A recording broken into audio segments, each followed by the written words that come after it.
In mid-19th century India, a man converted to Christianity by Welsh missionaries was confronted by the chief of his village. The chief commanded him to renounce his newfound faith in Christ or face grave consequences. In response to the chief's threats, however, the man only replied, "I have decided to follow Jesus." Infuriated, the village chief dragged the man's family outside and began to threaten them with bodily harm. The man, unflinching, responded to the leader's ultimatum. "Though none go with me, still I will follow." Hot with rage and desperate to save face among the people, the village chief slaughtered the man's family in front of him. He turned his eyes to the steadfast convert, demanding that he either deny the works of Jesus or face his own death.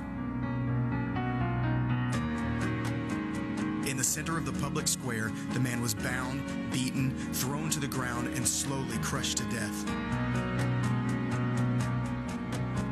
But not without a final defiance of the village chief.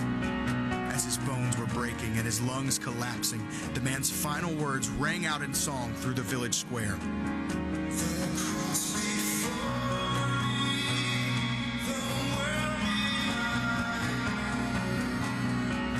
Christ is clear. Forsake the dark and powerless system of this world and cling to the saving hope of the cross. Then and only then can you look to the shackles of your former life and declare that there is no turning back.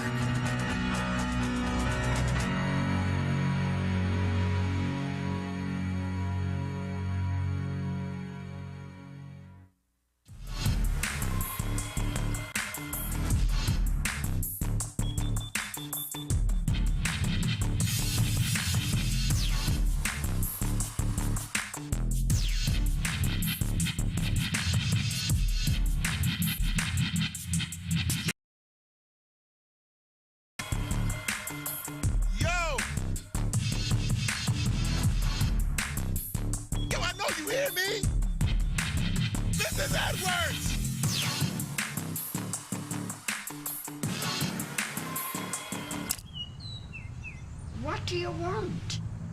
Mrs. Edwards, I know I ask you this like every week, but would you like to ride to church with me?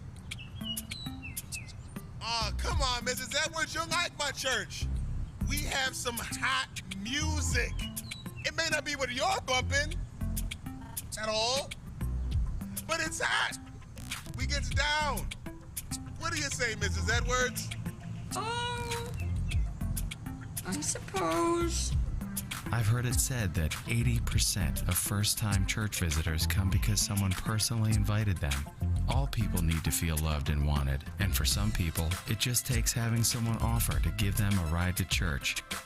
We have something great going on at this church. People's lives are being transformed by God's love. Your homework this week is to find at least one person who could use a little more of that love and invite them to come with you next week. Trust me, it's worth the extra effort. Mrs. Edwards, you want to listen to some music on the way? Go ahead, your choice.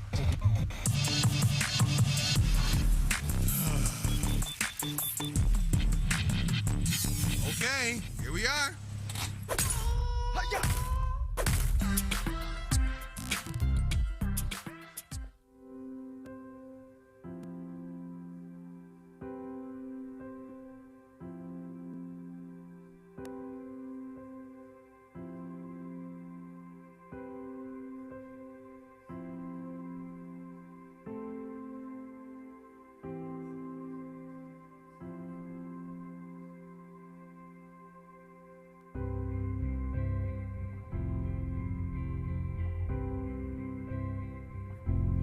It's gonna be full. It's always full. It's always full. And it'll be the same in your church, I promise. It'll be full. It'll be full of people like me. Full of people who haven't been to church in a while. Full of people who think they might be critiqued or analyzed or judged unfairly. Full of people who don't have God in their lives and aren't exactly sure how to get him back. But you know what? Before I step in, I need you. I need you to do something that's probably a big deal for you. You're going to see me this week, and I need you not to walk past me. And I need you to work through your fear because I'm working through mine.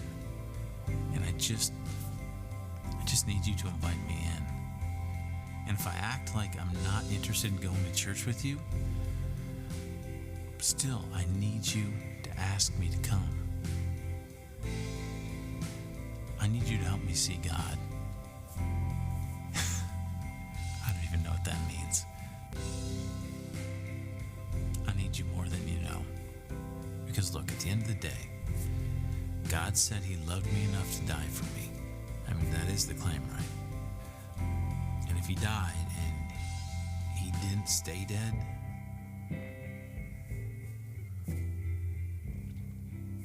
your church is going to be full this Easter. Your church could be full this Easter of people just like me. Different face, different skin color,